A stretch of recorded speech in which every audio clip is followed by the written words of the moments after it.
네. 오늘로 인제 한국에서는 사실상 2022년 마지막 거래일이 됐죠. 예. 저도 오늘이 사실 2022 년에 마지막으로 여러분들을 뵙게 되는 날이라 간단하게 2022년 있었던 일들을 정리해 보는 시간 가져보도록 하겠습니다. 사실 2022 년을 대표하는 5가지 이야기를 간단하게 뽑았는데요. 일단 첫 번째는 채권 금리의 폭등 혹은 채권 시장의 유동성의 폭락이란 주제로 이야기를 하고 싶은데, 사실상 연준이 기준금리를 올려주면서 단기 금리가 폭등을 했고요. 그리고 그에 따라서 장기 금리도 쭉 올라주다가 이제 장단기 금리차 역전이라는 혹은 경기 침체 신호로 보는 현상으로 인해서 장기채가 하락하기 시작했는데, 이제 이것에 관해서 사실 채권이 10월까지 계속 오르면서 유동성이 하락하기 시작했다가 갑자기 떨어져서 많은 분들이 의아하셨을 거라고 생각을 하는데, 사실 채권 유동성에 대한 문제에 대해서는 인정 이것에 대해서는 어느 정도 솔루션이 나온 상태입니다. 사실 제가 최근에 뱅크 오브 아메리카나 JP 모건에 가서 이제 포트폴리오를 리뷰를 하는 시간을 가졌는데, 이제 둘 다 은행이 가장 추천하는 품목이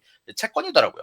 이런 것처럼 은행들이 보다 저평가되고 있다고 생각되는 혹은 안전자산이라고 생각되는 채권에 집중되기 시작하면서, 이제 또한 경기 침체에 따른 연준의 피봇을 기대하면서 채권 시장에 은행들이 많이들 들어오기 시작했고요. 또 갑자기 그럼에도 불구하고 채권 금리가 계속 하락하기 시작하다가 최근에 갑자기 다시 올라가기 시작했죠. 특히 일본의 YCC 컨트롤 완화를 선언을 기점으로 갑작스럽게 금리가 올라가기 시작을 했는데, 중국과 일본에서 발표하는 채권 금액을 발표를 하는데, 그 채널에 의하면 중국과 일본이 계속해서 채권을 팔기 시작했다라는 부분이 드러나기 시작하면서 채권 금리가 쭉 올라가기 시작을 한 것입니다. 그리고 2023년 중후반이나 2024년 연준의 피봇이 나오기 전부터 금리가 하락할 것으로 예상이 되면서 여러 자산 중 은행들이 가장 선호하는 자산으로 여전히 굳어져 가는 것 같다는 얘기를 해드렸고요. 그리고 두 번째는 부동산에 관한 이야기를 해볼까 하는데,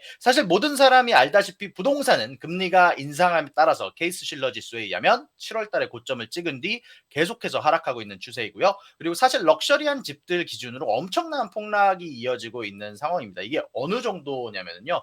뉴욕의 롱아일랜드라는 지역이 있는데, 사실 모든 부자들이 별장을 소유하고 있다고 해도 과언이 아닌 지역인데, 이게 1년 기준으로 66% 가량 거래량이 빠졌고요. 그리고 보통 부유한 사람들이 산다고 여겨지는 캘리포니아의 산디에고, 뭐 산호세, 리버사이드, 아나하임들의 럭셔리 하우스들이 블룸버그에 의하면 거진 55%에서 60%까지 가격이 빠졌다고 나오고 있습니다. 그리고 렌트비도 아직 연준에는 반영이 되지 않았지만 9월부터 고점을 찍고 내려오고 있는 만큼 부동산 시장은 아마 2023년에도 그렇게 좋아 보이지는 않습니다. 10년물 금리나 연준의 피봇이 나오지 않는 이상 부동산 가격이 아마 오르는 일은 거의 없을 거라는 생각이 들고요. 그리고 미국의 최대 모기지 단체 중 페니메라는 곳이 있는데, 이곳에서 매달 사실 리포트를 내놔요. 앞으로 집 가격이 어떻게 될 것인가 리포트를 내놓는데, 이 리포트에 의하면 2023년은 계속해서 집값이 빠지는 한 해로 예측을 하고 있고요. 2024년 중반이 지나서야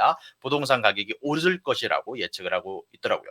그리고 세 번째는 정치에 관한 이야기를 한번 해보도록 하겠습니다. 자, 이번에는 사실 굉장히 커다란 중간 선거가 있었죠. 상원과 하원을 둘 다 장악했었던 민주당이 사실 뭐 조먼친 의원과 시네마 의원 때문에 제대로 되지는 않았지만, 이번 중간 선거 때 민주당이 질 거라는 예상이 굉장히 많았지만 의외로 민주당이 선방을 해주면서 상원은 한 좌석을 더 가져가고 하원은 공화당에 내주는 일이 있었습니다. 그리고 이전에 바이든이 진행하던 여러 법안에 관해서 뭐 여러 가지 아메리칸 뭐 패밀리 플랜이라든지 BBB 법안을 사석건건 방해하던 조먼친 의원이 결국 막판에 공화당의 배신을 때리면서, 사실 조먼친이라는 의원은 사실 민주당의 인원임에도 불구하고 공화당 쪽 의견에 맞춰가면서 사실 여러 가지 이권을 얻어냈는데, 결국 막판에 공화당의 뒤통수를 때리면서 법인세 세율 중과와 자사주 매입 세금 부과, 그리고 약값 개혁, 그리고 전기차 보조금 등등을 민주당이 통과시켜주면서 중간 선거 이전에 그래도 커다란 업적을 가져갈 수 있었던 것 같습니다. 그리고 그럼에도 불구하고 며칠 전 제가 말씀드렸던 타이틀 42라는 이민 혹은 망명자 추방 법안은 트럼프가 발언을 했고, 바이든이 오랫동안 사실 몇 개월 동안 이 법안을 끝내기를 바랐던 법안이거든요. 근데 대법원이 공화당 쪽 세력이 결국엔 더 많다 보니 통과가 되지 못하고 타이틀 42 법안은 연장이 됐습니다. 그리고 사실 어느 정도 저임금 노동자들의 공급을 늘려주지 않을까 했던 부분이라 민주당이 많이 미뤘던 부분인데 공화당의 입김으로 결국 통과되지 못했고요. 그리고 2024년 들어서는 인플레이션 감축 법안을 특히 더 바이든이 더 늘리고 싶어하는 부분이 있는데 특히 ESG 관련해서 공화당 쪽에서 굉장히 크게 반대하고 있기도 하고 하원 쪽은 공화당이 가져가면서 쉽지는 않을 예정입니다. 특히 오일 가격 상승이 예상된다고 EIA에서 발언한 만큼 인플레이션 감축 법안이 민주당이 얘기하는 것만큼 그다지 도움이 안 된다고 최근에 공화당에서 크게 발언을 했죠. 그리고 네 번째는 이제 정치적인 부분까지 얘기를 했으니까 암호화폐에 관한 이야기를 한번 해보도록 하겠습니다. 사실 2022년은 암호화폐계의 가장 안 좋은 한 해였다는 생각이 드는데요. 루나코인 사태와 더불어서 FTX 사태 등등 여러 마진콜이 일어나면서 약 5만 불에 달했던 코인 가격이 16,000달러까지 떨어졌는데요. 마이크로 스트래티지라는 회사는 2022년 8월 이후로 비트코인 구매를 발표한 이후 사실상 최저치로 떨어졌고요. 그리고 CEO였던 마이클 세일러는 비트코인 구매에 따른 손해를 메꾸기 위해서 CEO직을 내려놨고요. FTX의 창립자는 최근 일어난 불미스러운 마진에 관련한 일로 법원에서 재판을 받고 있으며 루나코인의 창립자분은 아직 행방이 묘연한 상태죠. 그럼에도 불구하고 2023년에는 여러 변동성이 있을 만한 뉴스들이 있는데요. 이미 제가 정리를 해드렸던 것처럼 SEC에서의 여러 규제의 도입과 동시에 리플의 재판 결과가 나올 예정이고요. CBDC도 어느 정도 소개를 해준다고 한 만큼 리포트의 발행 정도는 아마 나올 예정이 있으므로 앞으로도 2023년 한 해 큰 변동성이 있을 것으로 예상이 되고 있습니다. 그리고 사실 마지막으로는 이제 제 이야기를 하면서 이 영상을 봐주시는 분들과 굿모닝 인포맥스의 여러분들께 감사의 표현을 드릴까 합니다.